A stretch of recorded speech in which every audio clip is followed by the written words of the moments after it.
What is going on, Major Calisthenics team? If you're someone who's new to calisthenics or you've been doing it for a while, you're doing parallel dips and it's causing you to feel shoulder pains and it's making you feel like whether or not you're questioning yourself if you're doing it with correct form, if you've got the right strength and the foundation to be able to do it, on how to actually overcome this.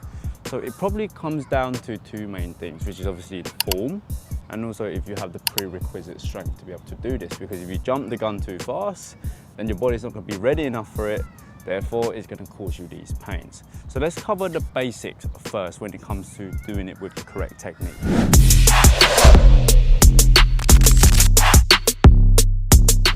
The first one is elbow positioning. We want to keep our elbows tucked in close to our torso rather than flaring them out. You often heard when bodybuilders do bench pressing, they've got injured shoulders, tight shoulders, rotator cuff problems. And if you notice how most of them do their bench presses is they flare their elbows out, right?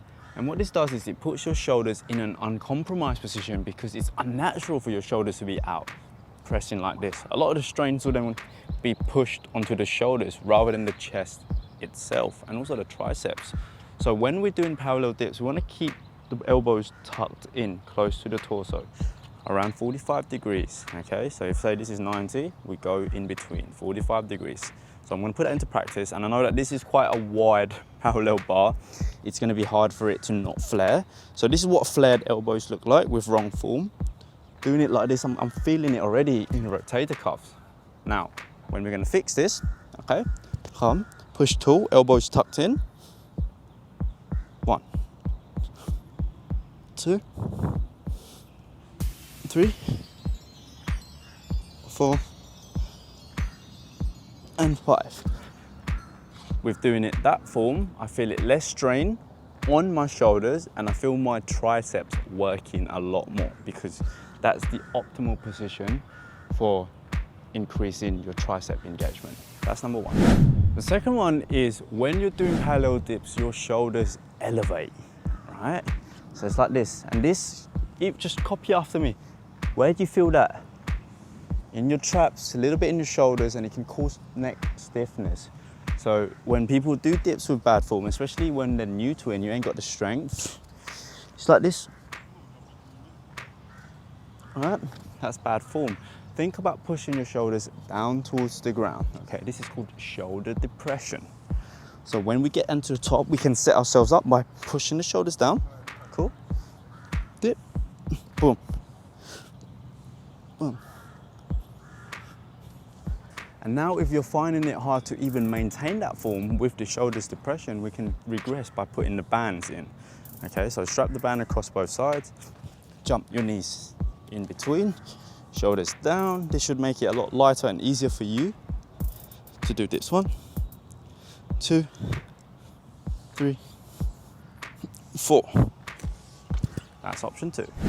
Number 3, my great friend and the coach, T, who also works with us in Major Calisthenics, he taught us this very valuable lesson, which is to not open up your chest when doing dips, okay? Again, it's gonna put your shoulders, rotator cuff in an uncompromised position. So this is what a bad form looks like, okay?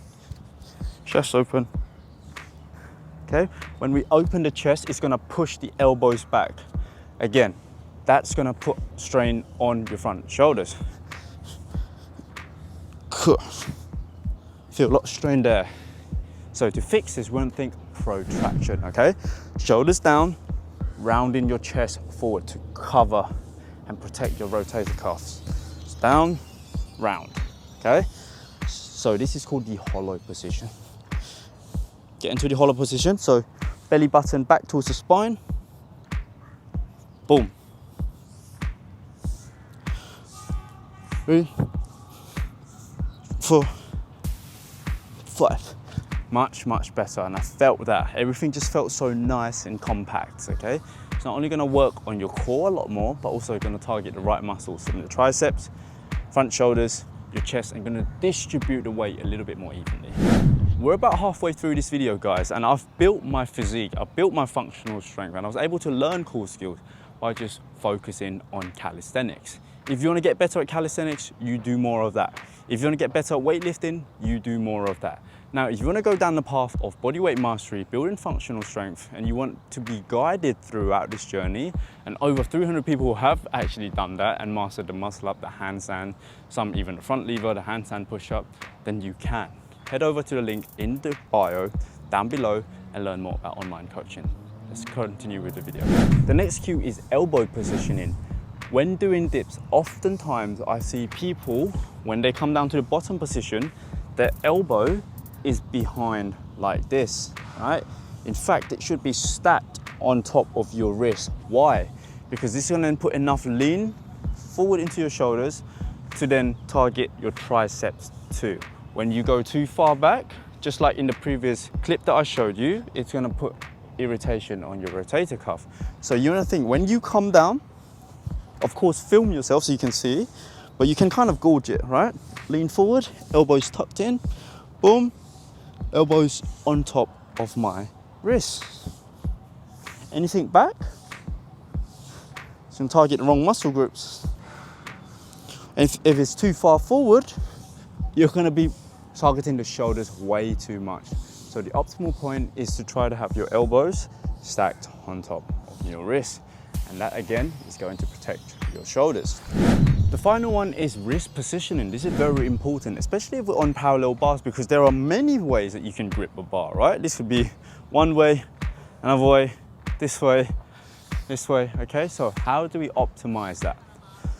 So we want to think about resting this part here on this part. Okay, so you can feel the contact from the front and the back. Wrap the thumb over and around the bar, okay? Lean forward, jump up. So I'm feeling the pressure on both the front and the back. Okay, so I'm gonna do 3 reps with this grip. 1, 2, 3. Whereas some other people would go too far wide. Okay, and then moderate weight will be on this, and this could put pressure on the thumb. I want to show you without trying to injure myself. And this causes the elbows to flare out too. Or some people, they go too far in. All right, and this put unnecessary strain on your wrist. So we want to think this in contact with this on the bar, grip tight, and then perform your reps. That's it. That is all for today, Major Calisthenics team. I hope you found this video useful. If you like what you see, please give us a thumbs up and consider pressing the subscribe button so that way you can come back for more videos like this one. And if you like what you see, you enjoy what we put out there, and you really see the benefit in us working together, in us guiding you and giving you that roadmap so that way you can progress towards your foundations or even your calisthenics skill goals, then head over to the link down below in the description to learn more about online coaching. Thank you so much for watching. Catch you in the next video.